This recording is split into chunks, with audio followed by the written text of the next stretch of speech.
Aliens are real, so we must be planning to bomb some third world country. Oh wait, we already did that. The world's two biggest superheroes are clashing, and for the first time, it's not another shitty Marvel movie. And God loved COVID so much, he said, hold my beer, let's try that shit again. And oh yeah, did you hear me? The US government just confessed aliens might be real. No, this isn't the Joe Rogan Experience, but yes, that just happened. And before I begin, may I just say, no, I'm not suicidal. No, I don't plan to disappear anytime soon. And sorry, Deep State, you'll have to break into my home and shoot me in the head the old-fashioned way, just like you did all those scientists. Welcome to the Filter News channel. I'm Wes Clark. You're busy, so let's get into the news.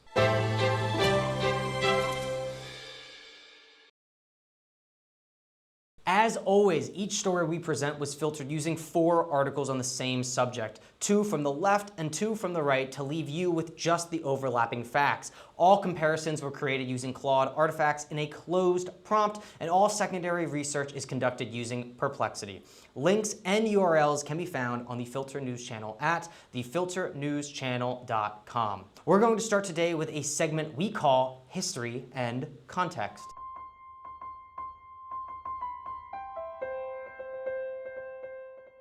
Despite everyone and their mother having an opinion on the current US-Iran conflict, how many of you at home actually know the history? How many of you would pass a basic 6th grade history quiz? Well, put on your listening hats, sharpen those pencils, and let's get into the history.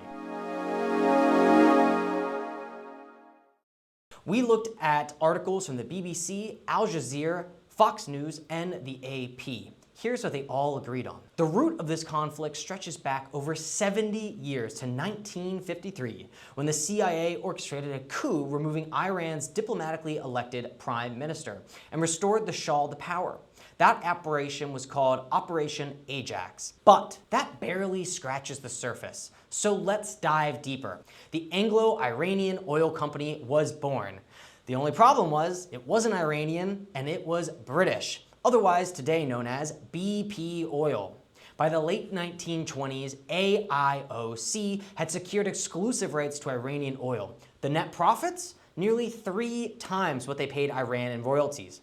And the British government, which owned a majority stake in AIOC, collected more in taxes from the company than Iran received from its own oil. When Iranian officials asked to audit the books, AIOC refused. Enter Mossadegh. 69 years young, if you're going by US political standards, he becomes prime minister in April 1951, riding a wave of nationalist fury.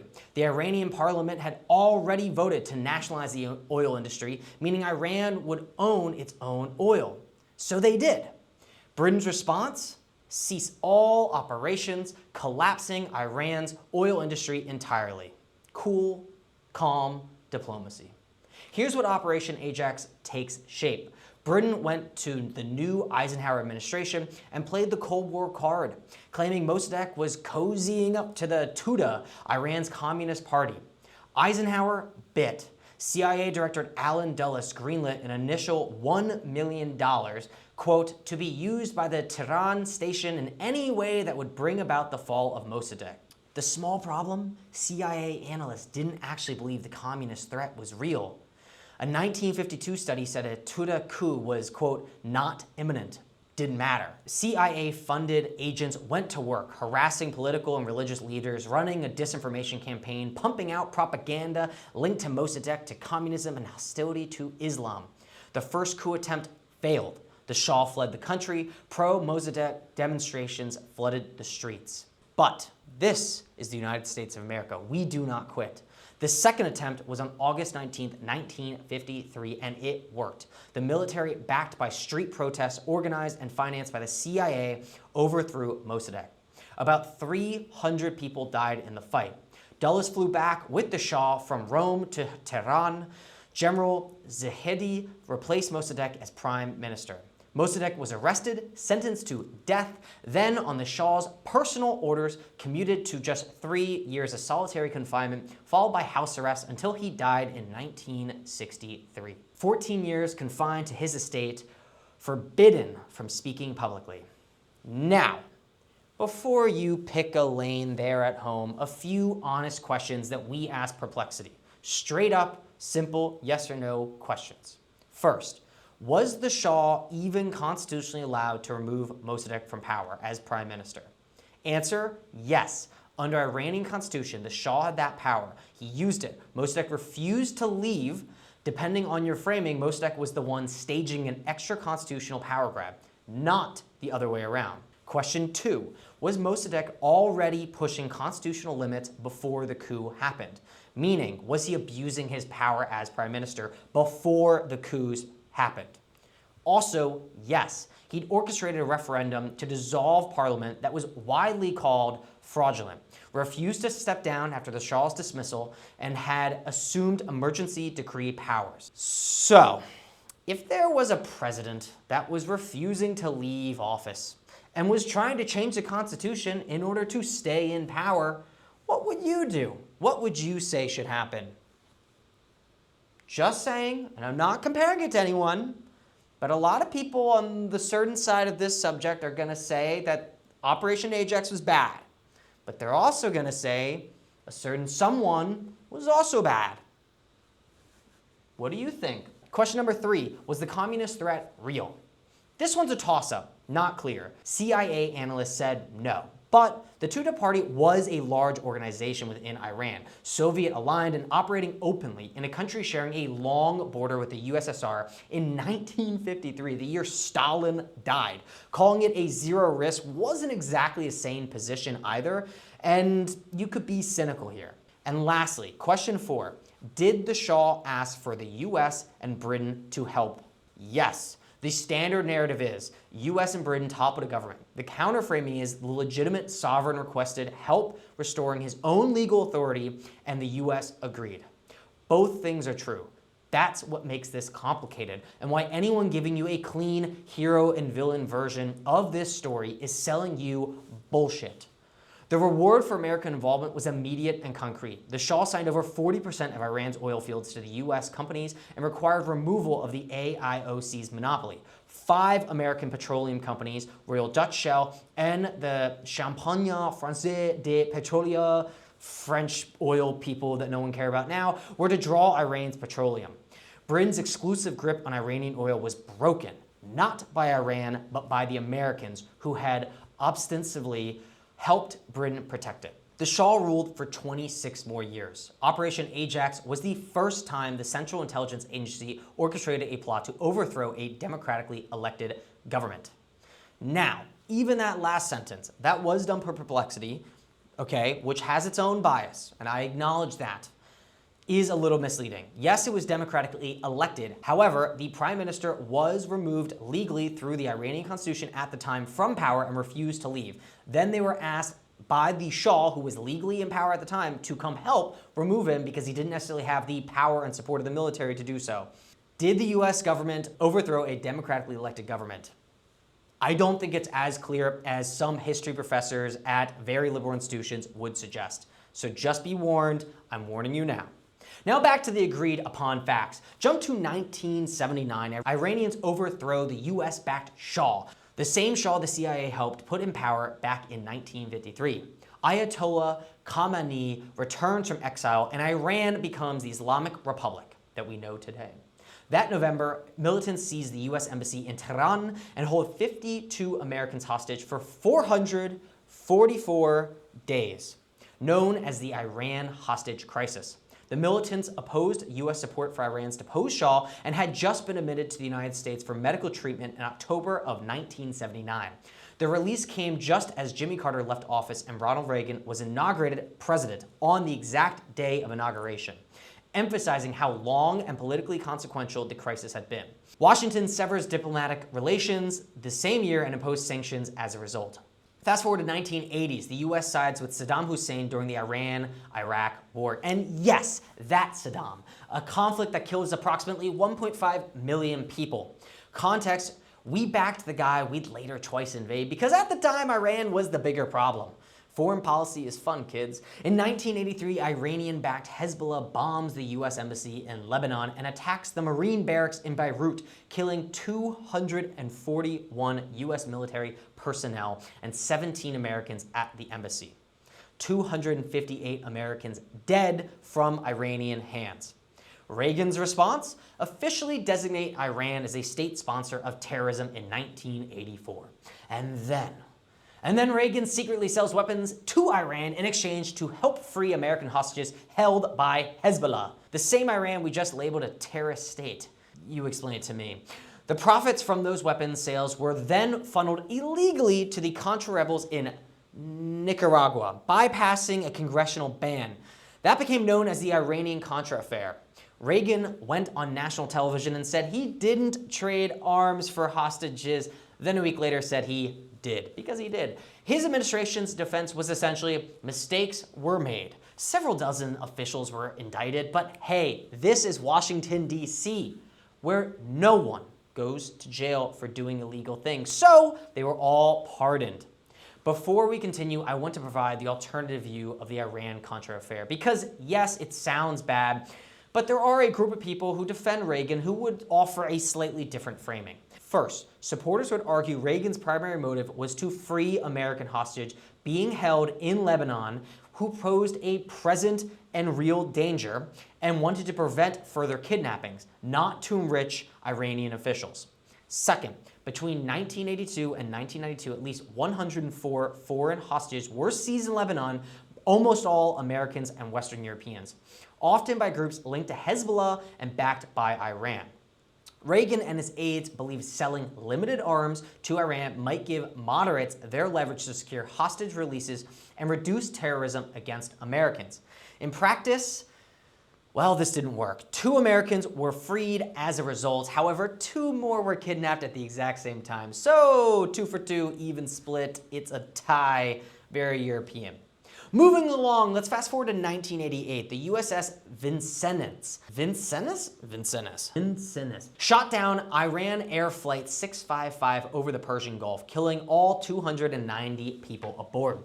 The US said this was a mistake, and they thought the commercial Airbus A300 was a fighter jet. Iran called it a deliberate murder. The US never formally apologized until 40 years later. However, they did pay compensation without admitting liability. Fast forward to 1995, Clinton imposes broad oil and trade sanctions on Iran. Then in 2002, George W. Bush, in his State of the Union, labels Iran part of the axis of evil, alongside Iraq and North Korea. 2013 to 2015, Obama pursued diplomacy. The result is the JCPOA, the nuclear deal. You don't need to know the acronyms, where Iran agreed to limit its nuclear program and allow international inspectors in exchange for lifting sanctions. Let's double click here and add some context. According to Perplexity, here is where the 2 sides view the JCPOA. Left side, it significantly rolled back and tightly monitored Iran's nuclear program, keeping Iran farther from a bomb while it was enforced. On the right, well, it only delayed rather than dismantled Iran's nuclear capabilities. That is technically true because of temporary sunset clauses and perceived inspection gaps, which allowed development to continue. Sanctions relief strengthened a hostile regime, funding missiles and regional proxies while legitimizing Iran's nuclear infrastructure instead of eliminating it. So in other words, the left says, hey, it's not war, and the right says, right, but it never actually stopped the progression, it just maybe paused it for a second. Fast forward to 2018, Trump takes office and pulls the US out of the deal, calls it defective, and reimposes sanctions that sent Iran's economy into a deep recession. Iran, having gotten nothing in return for limiting its program, abandoned its commitments and resumed enriching uranium beyond the agreed limits. January 3rd, 2020, the US kills Iranian General Qasem Soleimani, head of the elite Quds Force, in a drone strike in Baghdad, was murdered in 2020. Soleimani was Iran's most powerful military figure and responsible for hundreds of American deaths, and widely considered the architect of Iran's regional influence operations. Iran called it an act of war. The Trump administration called it deterrence. Oh my God, this is a lot of history.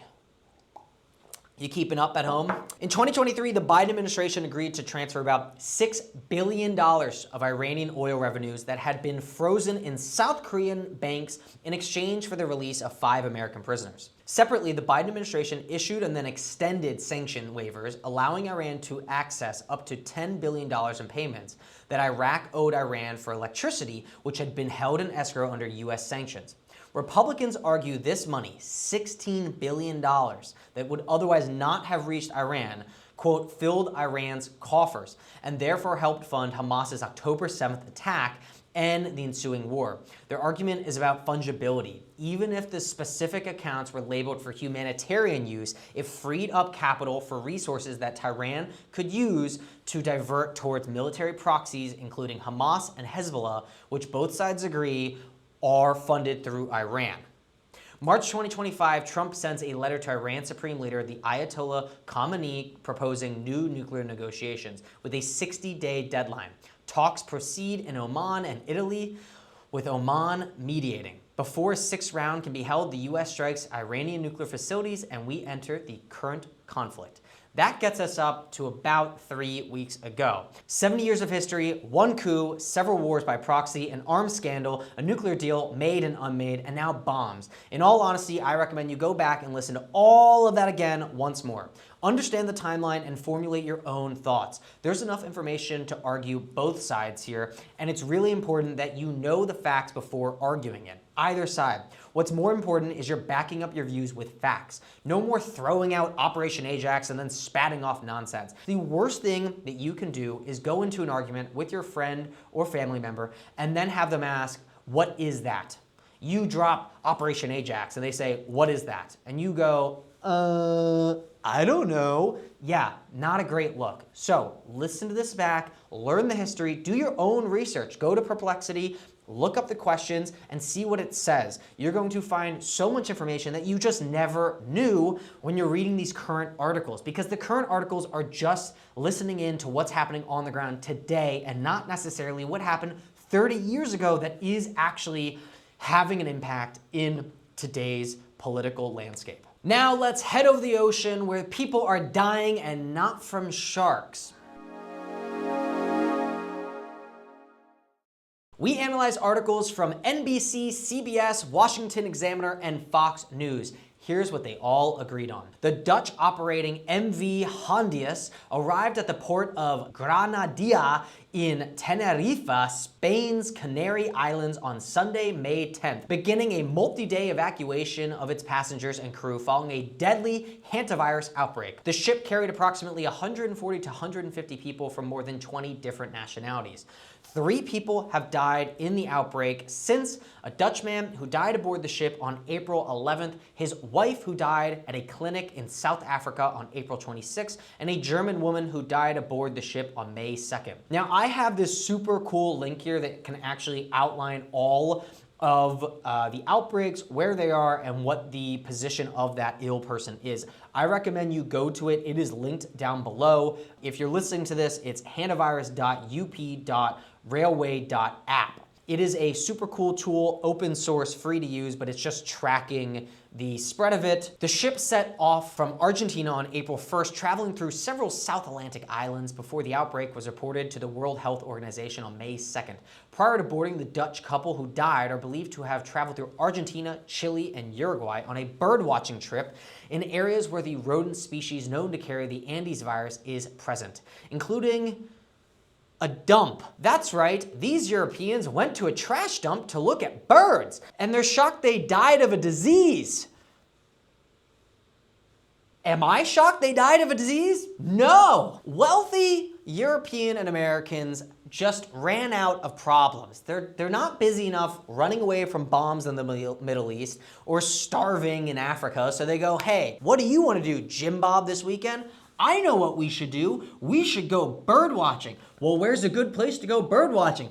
I know, the dump. 17 Americans were aboard the ship. The Center for Disease Control and Prevention sent a team of epidemiologists, and medical professionals to the Canary Islands to conduct an exposure risk assessment for each American passenger. The World Health Organization, Director General Dr. Tedros Adhanom, you pronounce that for me. It's going to be right here on the screen. I'm not pronouncing it. And Center for Disease Control and Prevention Acting Director Dr. J, again, name right here, not going to try it, both stated publicly that the outbreak does not present a repeat of COVID-19 pandemic and that the risk to the general public remains low. Tedros stated, quote, "This is not another COVID and the risk to the public is low. So they shouldn't be scared and they shouldn't panic." The Andes strain of hantavirus, the strain identified in this outbreak, is the only strain of hantavirus known to be capable of human-to-human transmission, according to the WHO. Hantavirus are typically spread through contact with rodent urine, droppings, or saliva, and the WHO states the virus can carry a fatality rate of around 40 to 50%. The average age of those aboard the Hantavirus is 65 years old. NBC News and CBS News provided substantially more detail on individual country quarantine protocols, including that of Canada, where 4 passengers would self-isolate for 21 to 42 days in British Columbia. CBS News also reported that 7 Americans had already returned to the United States prior to the ship's arrival in Tenerife and were living across the country being monitored by state health agencies. On the other hand, the Washington Examiner and Fox News gave more prominent treatment to official statements from acting CDC Director Jay, again, not going to try it, reassuring Americans the outbreak would not become another COVID-19 pandemic. The articles overlapped 82%. That's pretty good. I want to note again, for those who are skeptical of the World Health Organization, this is not COVID, okay? When we ask Perplexity the simple question, is COVID-19 the same thing as hantavirus? This is what we got. No. Hantavirus has been around at least since 1993 when the US government acknowledged it for the first time. So to put it bluntly, hantavirus and COVID are completely different viruses and diseases, even though some symptoms can overlap. Done. Final stop. I've seen all of these conspiracies online. It's just not the same. And all these people telling you it's the same are just reaping in the money trail of fear. Do not fear this. Now let's head to space, or perhaps the bottom of the ocean, to discuss life beyond our own planet. The United States government released 116 documents on UAPs on Friday. And for those who don't know what UAP means, it means aliens. For the first time in US history, aliens were acknowledged to be real. And we are not analyzing different articles here, but rather working on the primary source documents themselves that were released. We are going to be looking at the KDEN web analysis, which was an AI analysis that produced a 60-page report that separates unexplained aerial activities from extraterrestrial evidence. They performed a closed prompt search using only the documents released to do a thorough analysis, and here are the most interesting points they uncovered. I'm looking at a chart here, so it's 116 documents. You can see on the right where those documents came from: FBI, DOE, DOW, NS, NASA, DOS, yada yada. Of those, evidence found explaining crafts or objects, there's 8,991 references to crafts or objects. Anomalous phenomena, 1,435 references, and then 936 biological entities referenced. However, when we go to the vocabulary of life, okay, within these 116 documents, being is used 247 times, extraterrestrial 61, beings 30, body 10, alien 6, corpses 2, and non-human 1. All of the other things, corpse, specimen, tissue, life form, all of those are absent from these articles. However, the word being is not being used as being, okay? Not as in alien being. It's being used as, oh, such and such is being studied. Alien corpses or alien was used once. Okay, quote, alien corpses is in the documents. Now that gets you all excited, it does me. However, it is from a report, not a recovery report, but rather a report from a September 2023 Mexican congressional hearing where they alleged alien bodies were presented by Jamie Muson. The same cable notes that previously similar presentations have been discredited by scientists. That matters because the documents are not saying, quote, we recovered alien corpses. It is instead saying a foreign political event included claims about alien corpses, and those claims are contested.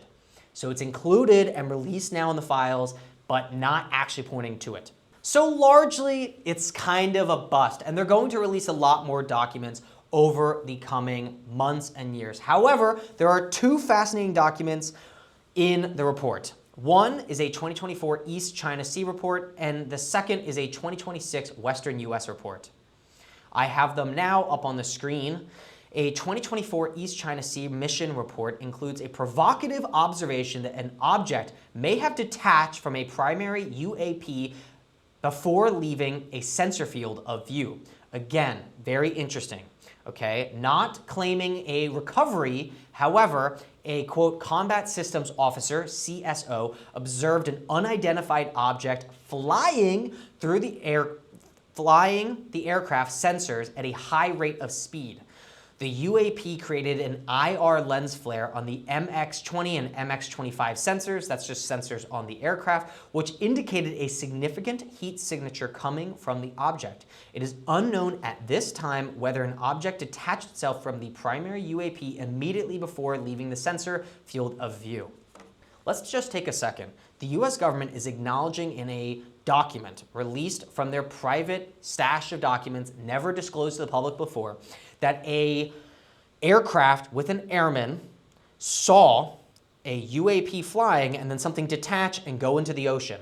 Pretty crazy. The 2026 Western US briefing is probably the most memorable modern document that was released. It describes multiple federal law enforcement agencies observing orange orbs that seem to launch small red orbs, a large fiery orb near a rock pinnacle, a dark kite-like object, and a transparent kite-shaped object visible through night vision goggles. Quote, 3 teams of 2 federal enforcement special agents each independently describes seeing orange orbs in the sky amid launch small red orbs in groups of 2 to 4, with 3 being the general consensus. This is stated to have occurred at least 5 times. Each time the orange orb would appear, it would launch red orbs and disappear. The orange orb was only visible for 1 or 2 seconds. The red orbs would generally move away from the orange mother orb, a horizontal path, but in a couple of instances, one red orb was stated to move, quote, heading at an up angle. While another witness stated sometimes the red orbs would swoop down after being launched from larger orange orb. These events were witnessed by multiple teams from varying locations and vantage points over a 2-day period. This doesn't prove aliens are real, and I know that's what a lot of people want it to say, but it does say that the US government, the most powerful government in the history of the world, is acknowledging openly that this kind of thing exists, and there has potential for it to be real. That is crazy. That deserves a sip. So what do you think? Are aliens among us? Let me know in the comments below. Before we move on, I'm going to hang around the UAP realm and enter a segment we like to call Conspiracy Corner. It's back.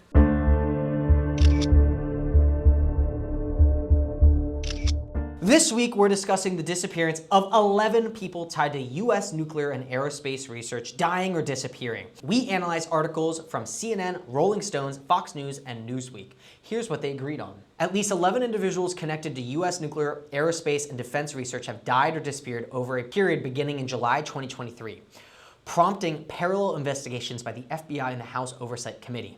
Committee Chair Representative James Comer, a Republican from Kentucky, said the cases represent, quote, a national security threat, and that it is, quote, very unlikely that this is a coincidence.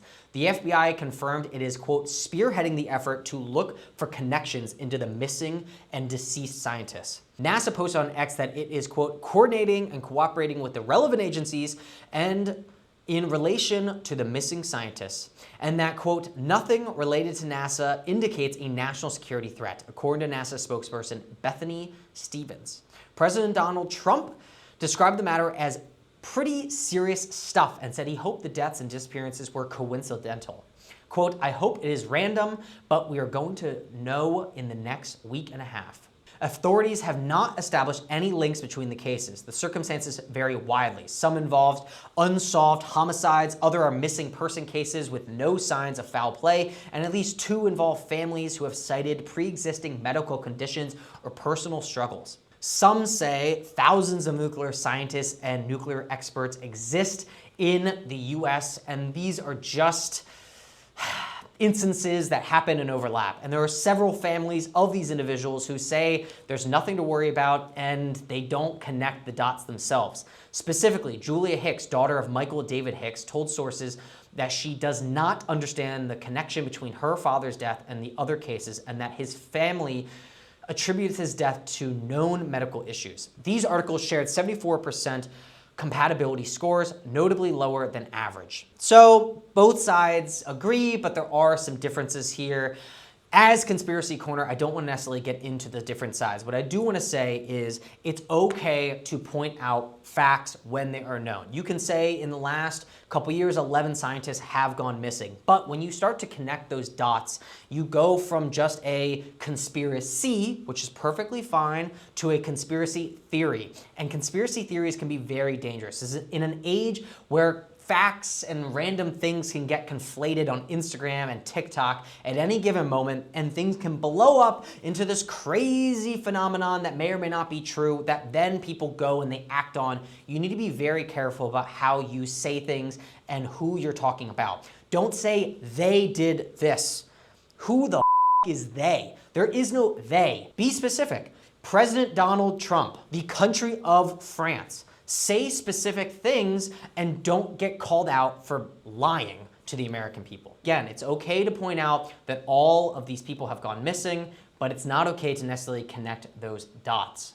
Now, before we continue our next story, if you've made it this far into the episode, I'd like to recommend you visit thefilternewschannel.com and join our newsletter for daily breakdowns. We cover more stories and provide you with the context you need to take the world head on. To sweeten the deal, we're donating $1 for every 5 new readers to Braver Angels, a nonprofit that's volunteer-led and working to improve political dialogue in the United States. If you like what you've heard today and want to see more, consider subscribing down below.